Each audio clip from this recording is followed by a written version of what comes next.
എല്ലാ പ്രിയപ്പെട്ടവർക്കും യേശുക്രിസ്തുവിൻ്റെ നാമത്തിൽ വന്ദനം. ഇന്ന് നമുക്ക് 53-ാം സങ്കീർത്തനത്തിൽ 1, 2, 3 വാക്യങ്ങളെ കുറിച്ച് അല്പം ചിന്തിക്കാം. ദൈവം ഇല്ല എന്ന് മൂഢൻ തൻ്റെ ഹൃദയത്തിൽ പറയും. അവർ വഷളന്മാരായി മ്ലേച്ഛമായ നീതികേട് പ്രവർത്തിക്കും. നന്മ ചെയ്യുന്നവനാരുമില്ല, ദൈവത്തെ അന്വേഷിക്കുന്ന ബുദ്ധിമാനുണ്ടോ എന്ന് കാണുവാൻ ദൈവം സ്വർഗത്തിൽ നിന്ന് മനുഷ്യപുത്രന്മാരെ നോക്കുന്നു. എല്ലാവരും പിൻവാങ്ങി ഒരുപോലെ കൊള്ളരുതാത്തവരായി തീർന്നു. നന്മ ചെയ്യുന്നവനില്ല, ഒരുത്തൻ പോലുമില്ല. ഇവിടെ ദൈവത്തിൻ്റെ ദൃഷ്ടി എപ്പോഴും മനുഷ്യരുടെ മേൽ ഇരിക്കുന്നു എന്നുള്ള വിഷയമാണ് നമ്മൾ മനസ്സിലാക്കുന്നത്. യഥാർത്ഥത്തിൽ ദൈവം എന്നുള്ള ആ പേരിൻ്റെ അർത്ഥം എന്താണെന്ന് പോലും ദൈവവിശ്വാസികൾ കൃത്യമായിട്ട് മനസ്സിലാക്കുന്നില്ല. ദൈവം എന്നുള്ള പദത്തിൻ്റെ അർത്ഥം ശക്തിമാൻ എന്നാണ്. ശക്തിമാന്മാരായിട്ട് പല മേഖലകളിലും പല വിഭാഗങ്ങളിലും പലരും ഉണ്ടാവും. അവരെ ദൈവം എന്ന് വിളിക്കുന്നതിൽ തെറ്റില്ല, ശക്തിയുള്ളവർ. അപ്പൊ ദൈവവും സർവശക്തനും തമ്മിലുള്ള വ്യത്യാസം എന്താണെന്നാണ് മനസ്സിലാക്കുന്നത്. ഇവിടെ 53-ാം സങ്കീർത്തനത്തിൻ്റെ 1-ാം വാക്യത്തിൽ യഹോവ ഇല്ല എന്ന് മൂഢൻ തൻ്റെ ഹൃദയത്തിൽ പറയുന്നു എന്ന് തന്നെ പരിഭാഷ ചെയ്യേണ്ടതാണ്.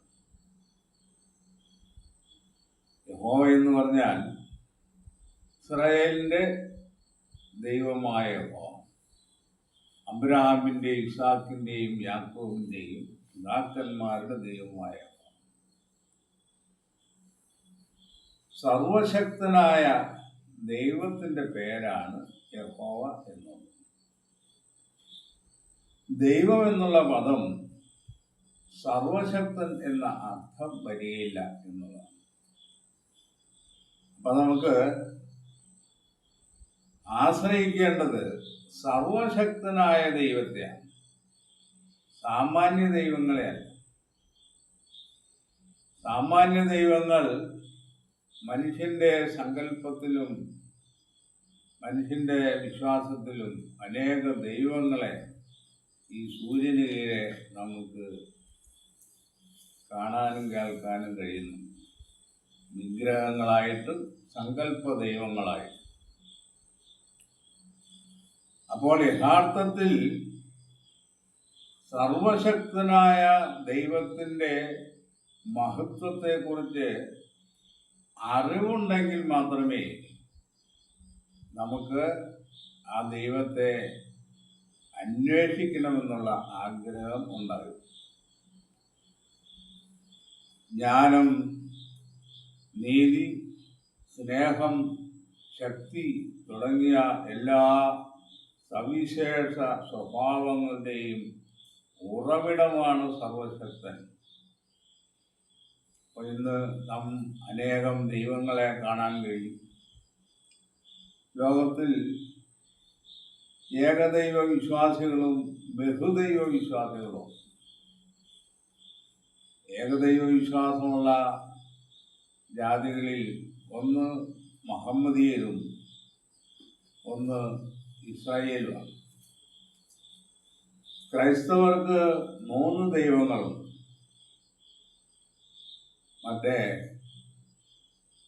പുറജാതി മതങ്ങൾക്ക് ആയിരക്കണക്കിന് ദൈവങ്ങളും. അപ്പൊ ഇത്ര ദൈവങ്ങളുടെ എണ്ണമുള്ള ഈ മനുഷ്യരുടെ ഇടയിൽ യഥാർത്ഥ ദൈവം ഏതാണെന്ന് കണ്ടെത്തുക വഴിയാണ് നമുക്ക് വിശ്വാസവും ചാരിതാർത്ഥ്യവും ഉണ്ടാകാൻ. 82-ാം സങ്കീർത്തനത്തിൽ ഈ ദൈവങ്ങളെ കുറിച്ച് ഒരു കാര്യം പറഞ്ഞു. ദൈവം ദേവസഭയിൽ നിൽക്കുന്നു, അവൻ ദേവന്മാരുടെ ഇടയിൽ ന്യായം വിധിക്കുന്നു. അവിടെയും ദൈവം എന്നുള്ള പദത്തിന് പകരം യഹോവ ദൈവങ്ങളുടെ സഭയിൽ നിൽക്കുന്നു എന്നുമാണ്. അല്ലെങ്കിൽ യഹോവ ദേവന്മാരുടെ സഭയിൽ നിൽക്കുന്നു. ഈ ദേവന്മാരെ എല്ലാം യഹോവ ന്യായം വിധിക്കുന്നു എന്നാണ്. അപ്പൊ നമുക്ക് മനസ്സിലായി ഏത് ദൈവമാണ് സർവശക്തൻ. സർവശക്തൻ എന്ന പേരുള്ള ഒരു ദൈവം മാത്രമേ ഭൂമി പ്രപഞ്ചത്തിലുള്ളൂ. ആ ദൈവത്തിന്റെ പേരാണ് യഹോവ. അപ്പോൾ ഒരു ദൈവം തൻ്റെ സൃഷ്ടികളെ കുറിച്ച് എന്തെങ്കിലും ഉദ്ദേശങ്ങൾ വെളിപ്പെടുത്തിയിട്ടുണ്ടോ എന്ന് നാം പരിശോധിക്കണം. മാത്രമല്ല ദൈവം ദൈവത്തെ തന്നെ നമുക്ക് വെളിപ്പെടുത്തി തരണം. അപ്പൊ ഈ യഹോവയാകുന്ന ദൈവത്തിനുള്ള ഒരു വിശേഷത ഇന്നും എന്നും യഹോവ അദൃശ്യനായിരിക്കുന്നു എന്ന. ഒരു കാലത്തും യഹോവ മനുഷ്യർക്ക് ദൃശ്യമാകുന്ന അവസ്ഥയിലല്ല. അതുകൊണ്ട് യഹോവ ഉണ്ടെന്ന് വിശ്വസിക്കാൻ മനുഷ്യർ ഇന്നും വളരെ സംശയത്തിലാണ്. യേശുക്രിസ്തു ഭൂമിയിൽ വന്ന് ഈ യഹോവയെ കുറിച്ചാണ് നമുക്ക് അറിവ് തന്നിരിക്കുന്നത്. അപ്പൊ നമുക്ക് വേദപുസ്തകത്തിന്റെ അടിസ്ഥാനത്തിൽ മറ്റ് അനേക ദൈവങ്ങളുടെ ഉദ്ദേശവും പ്രവർത്തനങ്ങളും വെളിപ്പെടുത്തിയിട്ടുണ്ടെങ്കിൽ അതിനെ നമുക്ക് വേദപുസ്തകം കൊണ്ട് പരിശോധിക്കാവുന്നതാണ്. മനുഷ്യനും ദൈവവും തമ്മിലുള്ള ബന്ധത്തെക്കുറിച്ച് വളരെ സ്പഷ്ടമായിട്ടും യുക്തിയുക്തമായിട്ടും ബൈബിൾ നൽകുന്ന ഉപദേശങ്ങൾ മറ്റ് ഏതൊരു ഗ്രന്ഥത്തെ കഴിഞ്ഞും ബൈബിളിനെ വേർതിരിച്ച് നടത്തുന്നു എന്നുള്ളതാണ്. ബൈബിൾ എന്നുള്ള വാക്കിന്റെ അർത്ഥം തന്നെ നിങ്ങൾക്കറിയാവുന്നതാണ്. എഴുതി തീർത്ത ഗ്രന്ഥം എന്നാണ്. എഴുതി പൂർത്തിയാക്കിയതാണ്. ഇനി അതിനോടൊന്നും കൂട്ടിച്ചേർക്കേണ്ട ആവശ്യമില്ല. ഇതിൽ മനുഷ്യന് ആവശ്യമുള്ള എല്ലാ വസ്തുതകളും അടങ്ങിയിരിക്കുന്നു. ഒരു മനുഷ്യന്റെ ബുദ്ധിയിലും യുക്തിയിലും ചോദിക്കുന്ന ഏതൊരു ചോദ്യത്തിനും വിശുദ്ധ വേദപുസ്തകം മറുപടി തരുന്നു എന്നുള്ളതാണ്, അത് പൂർണ്ണതയുള്ളതാണ് എന്ന് പറയുന്നതിൻ്റെ അർത്ഥം. ബൈബിളിന് കൃത്യമായ ഒരു ആരംഭം, കൃത്യമായ പൂർണ്ണതയുള്ള ഒരവസാനം, ഇതിൻ്റെ ഇടയിൽ കഥാമർമ്മം വെളിപ്പെടുത്തുന്നു. വേദപുസ്തകത്തിന്റെ രചനയിൽ അതിശ്രേഷ്ഠനായ ഒരു നായകനുണ്ട്. അത് യേശുക്രിസ്തുവാണ്. ഒരു വില്ലനുണ്ട്. വില്ലൻ സിനിമയിലെന്ന പോലെയാണ്. ആ വില്ലൻ പിശാചാണ്. അപ്പോൾ ഇത് ഒരു കോമഡിയായിട്ടാണ് അവസാനം, ട്രാജഡിയല്ല, സന്തോഷ പര്യവസായിയായിട്ട് ചെയ്തു. അപ്പം അങ്ങനെ ഒരു നോവലായിട്ട് നമ്മൾ ബൈബിളിനെ ചിത്രീകരിച്ചാൽ അതിൽ ന്യൂനതകൾ കണ്ടെത്താൻ കഴിയുന്നതല്ല എന്നുള്ളതാണ്.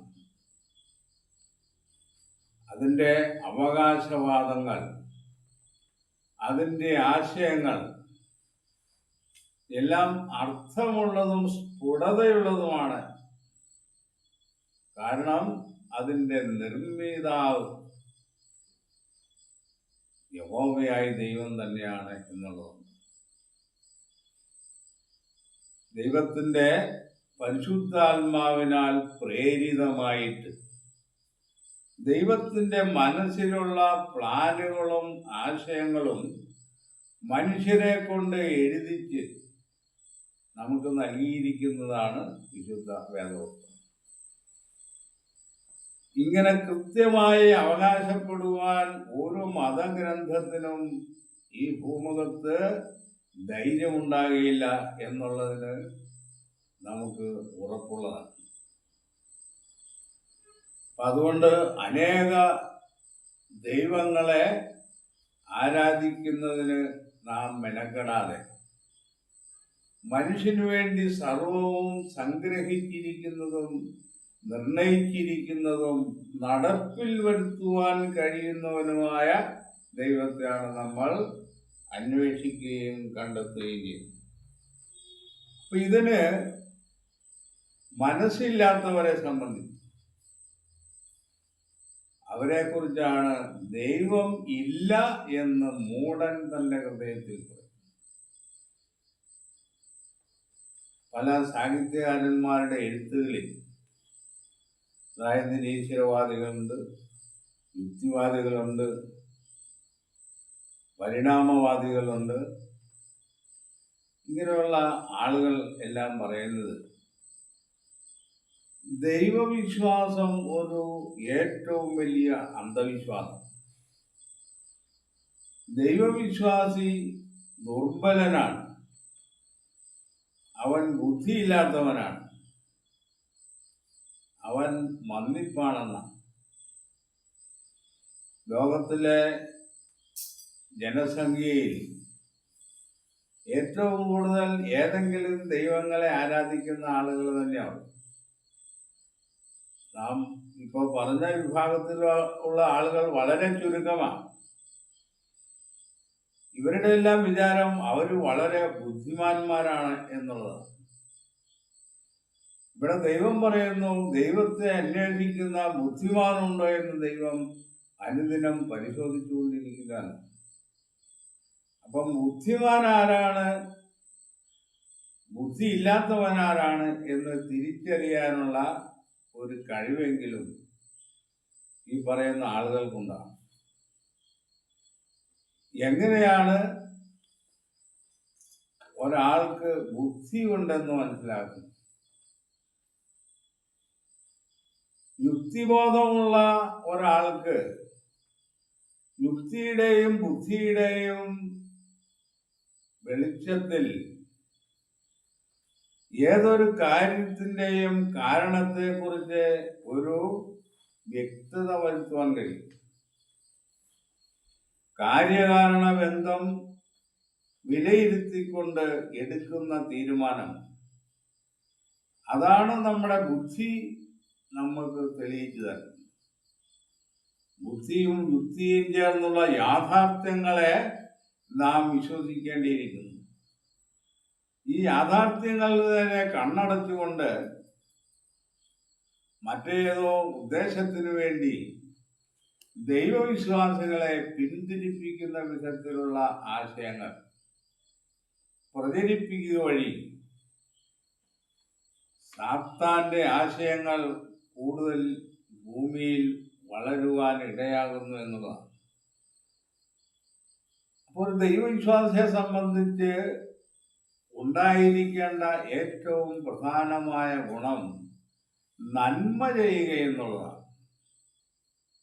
അപ്പോൾ ദൈവം പരിശോധിച്ചുകൊണ്ടിരിക്കുമ്പോൾ നന്മ ചെയ്യുന്നവനില്ല ഒരുത്തൻ പോലും. നമ്മുടെ ക്രൈസ്തവ വിഭാഗത്തിൽപ്പെട്ട ആളുകളെ സംബന്ധിച്ചാണേലും നാം കേൾക്കുകയും അറിയുകയും ചെയ്യുന്ന പല വിഷയങ്ങളും അത് തിന്മയുടെ പ്രവർത്തനങ്ങളാണ് കാണാൻ കഴിയും. അതൊരിക്കലും ചെയ്യാൻ പാടില്ലാത്ത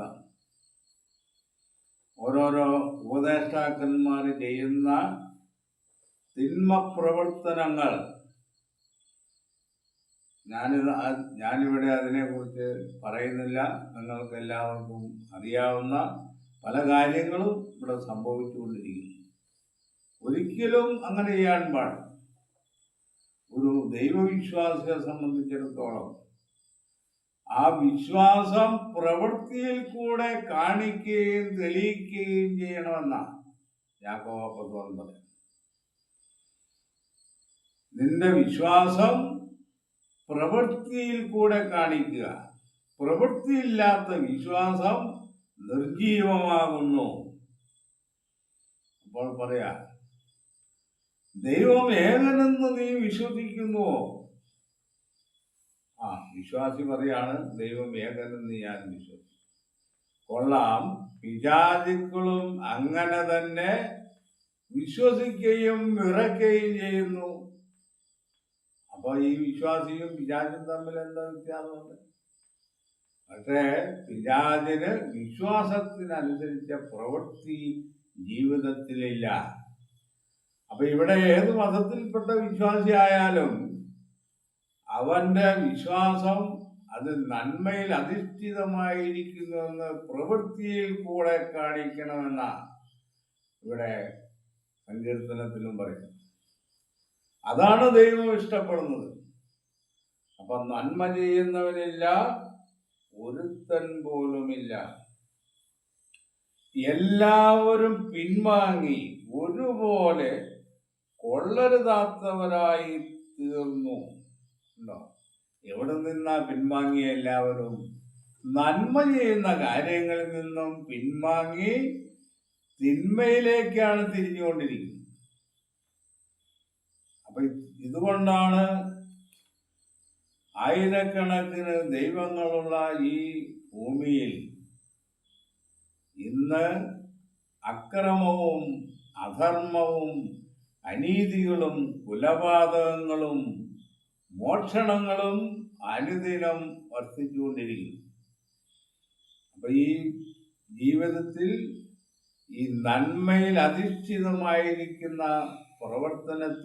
പ്രവൃത്തിയിൽ ഓരോരുത്തരും വരാതിരിക്കുന്ന പക്ഷം അത് തിന്മയുടെ വിളനിലമായി മനുഷ്യലോകം തീരും എന്നാണ്. നീതികേട് പ്രവർത്തിക്കുന്നവർ അറിയുന്നില്ലയോ? എന്താ അറിയേണ്ടത്? യഹോവ സ്വർഗത്തിൽ നിന്ന് മനുഷ്യപുത്രന്മാരെ നിരീക്ഷിക്കുന്നു എന്നുള്ള കാര്യം അറിയുന്നില്ല. ഇവിടെ ദുഷ്ടൻ ദുഷ്ടത ചെയ്യുന്നു, നീതിമാൻ നീതി ചെയ്യുന്നു. ഇതിനെ രണ്ടിനെയും വേർതിരിച്ച് ദൈവം വിലയിരുത്തിക്കൊണ്ടിരിക്കുന്നു എന്നുള്ള ആ ബോധവും ആ ബോധ്യവും ഓരോ വിശ്വാസികൾക്കും ഉണ്ടായിരിക്കേണ്ടത് ആവശ്യമാണ്. ഈ വിഷയത്തെക്കുറിച്ച് ഇത്രയും പറഞ്ഞ് അവസാനിക്കും.